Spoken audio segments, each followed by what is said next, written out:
Rixsi Ibrohim va necha yoshda? Og'ir jarrohlik operatsiyasini boshdan kechirgan va mashhur boshlovchini kelin qilgan aktrisa haqida. Kanalimizni ilk bor ko'rib turgan bo'lsangiz, videoga like bosishni va obuna bo'lishni unutmang. O'zbekiston xalq artisti, teatr va kino aktrisasi Rixsi Ibrohim va 2025-yilning 29-dekabr kuni 88 yoshni qarshi oldi. Shu munosabat bilan uzoq yillar davomida teatr hamda kinoda yuzlab obrazlarni gavdalantirgan aktrisaning hayot yo'liga nazar tashlaymiz.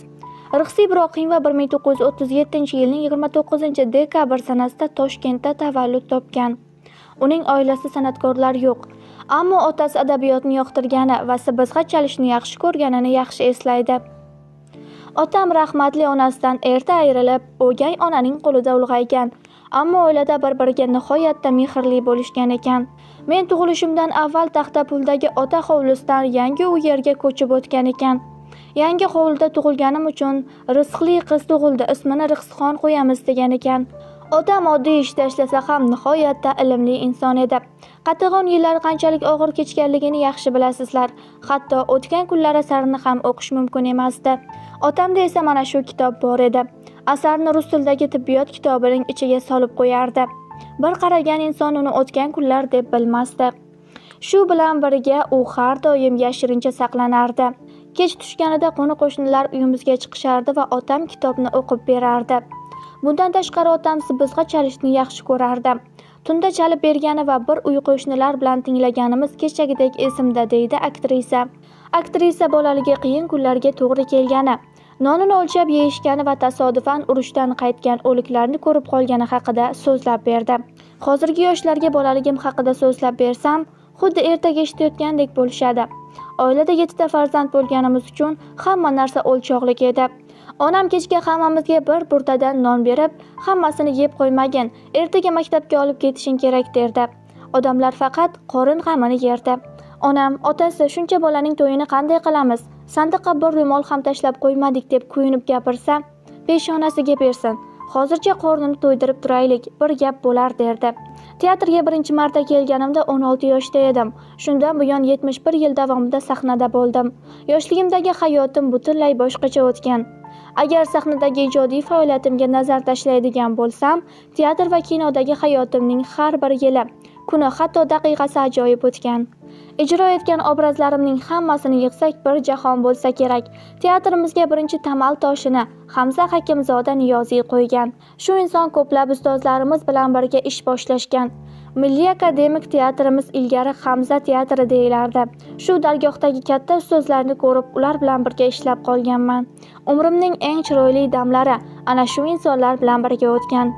70 yildan ortiq sahnada bo'lgan bo'lsam, shundan deyarli 30-40 yili ustozlarimiz bilan birga o'tgan. Ular bilan birgalikda dunyo klassik asarlarini birga ijro etganmiz. Ulardan o'rganganlarim yillar davomida dasturamal bo'lib xizmat qildi. Undan keyin og'ir kunlar bo'lib, birin-ketin ustozlarimiz olamdan o'tib ketishdi. Aktrisa oilasi haqida gapirishni unchalik xushlamaydi, ammo uning ham ko'p san'atkorlarga o'rnak bo'la oladigan go'zal oilasi bo'lgan. Turmush o'rtog'im san'atdan yiroq inson emas. Teatrimizning qurilishida ishtirok etgan, keyinchalik muhandis sifatida ishda olib qolishgan ekan. Har kuni grimxonamda ovqat paydo bo'lib qolardi. Bir kuni idishni olgani kirib qoldi. Shunda kimligini so'rab tanishib qolganmiz. Kunlarning birida uyingizga kuzatib qo'yay degan. Yo'lda suhbatlasha turib turmush qurish taklifini bildirgan. Keyin bilsam, onasining ismi ham Rixsixon bo'lgani bois menga bo'lakcha mehr qo'ygan ekan. Taqdir ekan, Dalilxon aka bilan oila qurdik. Yagona farzandimiz Azamxo'ja kompyuter muhandisligi sohasini tanladi. Oilali, kelinim avvalgi uy vazifasi ko'rsatuvining boshlovchisi Hilolaxon. Bir nechta nabiralarning buvisiman. Turmush o'rtog'im 2004-yil yurak xurujidan vafot etgan. Chernobil AES halokati oqibatlarini bartaraf etishda madaniyat xizmatlari bilan qatnashgan 1111 kishilik san'atkorlar orasida aktrisa Rixsi Ibrohimova ham bor edi. Qaytgach nurlangani ma'lum bo'lib, 1987, 1991, 1987, 1989, 1991-yillar og'ir jarrohlik operatsiyalarini boshdan kechirgan. Bu halokatli yillar juda og'ir kechdi. Uning azobini tasvirlab bera olmayman. Oradan qancha yillar o'tgan bo'lsa-da, uning asorati haligacha seziladi. Mayli, bu ham peshonada bor ekan, nima ham qila olardim, deydi aktrisa. U 1960-1970 yillarda Xalq deputatlari tuman kengashi deputati bo'lgan. Teatr ijodkorlari uyushmasi va uning badiiy kengashi a'zosi. Kasaba uyushmasi boshqaruv kengashi a'zosi. Shahar xotin-qizlar nuroniy jamg'armasi kengashining byuro a'zosi sifatida ham faoliyat yuritgan. O'ylab qarasam, unda Finlandiya, Hindiston, Arabiston, Turkmaniston, Qozog'iston, Qirg'iziston, Qatar, Boshqirt kabi dunyoning turli joylaridagi teatrlarida bosh qahramonlarni ijro etganmiz. Toshkentning chekkasida yashaydigan o'zbek xonadonining bir o'zbek qizi butun dunyo xalqlarining xarakterini qanday olish kerakligini ustozlarimiz o'rgatib ketishgan. Hali shoh Edip deysizmi yoki Angliya qirolichasi kabi qiyin xarakterli sahna asarlarida ham rollar ijro etganmiz. Moskvaga borganimda u yerdagilar ham O'zbekistonda yangi aktrisa chiqibdi deyishgan. Maqtanish bo'lmasin, o'sha paytlar Moskva jurnallarida rus tilida Rixsi Ibrohimova degan yosh o'zbekistonlik talaba qizni imtihonsiz tayyor aktrisa sifatida qabul qildik.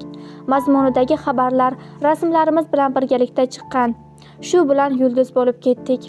O'sha paytlarda SSR davrida teatrda biror yangilik bo'ladigan bo'lsa, Amir Temur haykalining yonida devoriy gazeta bo'lardi. O'sha yerda O'zbekistondagi hamma yangiliklar, yangi chiqqan san'atkorlar haqida yozib borishardi. Shu yerda men haqimda chiqqan xabarlarni muxlislar erinmasdan borib ko'rib, keyin kelib menga aytib berishardi. Men to'g'rimda ikkita hujjatli film suratga olindi. Biri 80 yoshga yaqin paytimda, boshqasi 85 yoshni qarshi olganimda. Shuningdek, tavalludimning 85 yilligida men to'g'rimda kitob nashrdan chiqdi. Ushbu kitobning yaralish tarixi juda ham qiyin kechdi. Aslida o'zim haqimda kitob yozilishini xohlamaganman. Chunki yugur ishlari ko'p buning derdim. Avvaliga bir qizimiz kitob yozish ishlarini boshlagan edi. Bu 20 yil avvalgi gaplar. Hammadan men haqimda so'rab, intervyular olib yurdi. Kitob deyarli tayyor bo'lgan paytda uni chop etish uchun pul kerak bo'lib, butun yig'gan materiallari shundayligicha qolib ketdi.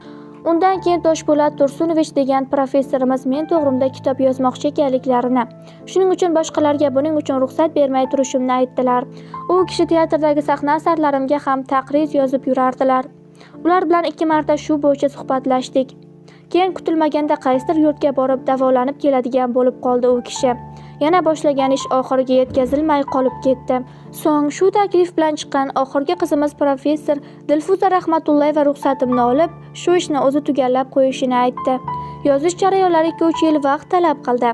Orada mening mazam bo'lmay, u aytgan maqola va rasmlarimni unga olib bora olmay qoldim.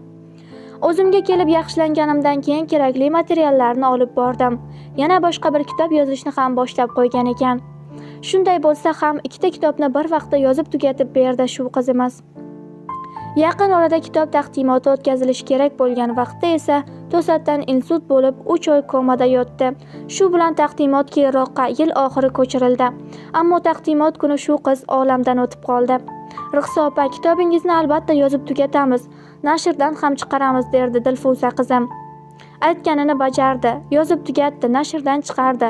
Taqdimot kuni esa joni uzildi.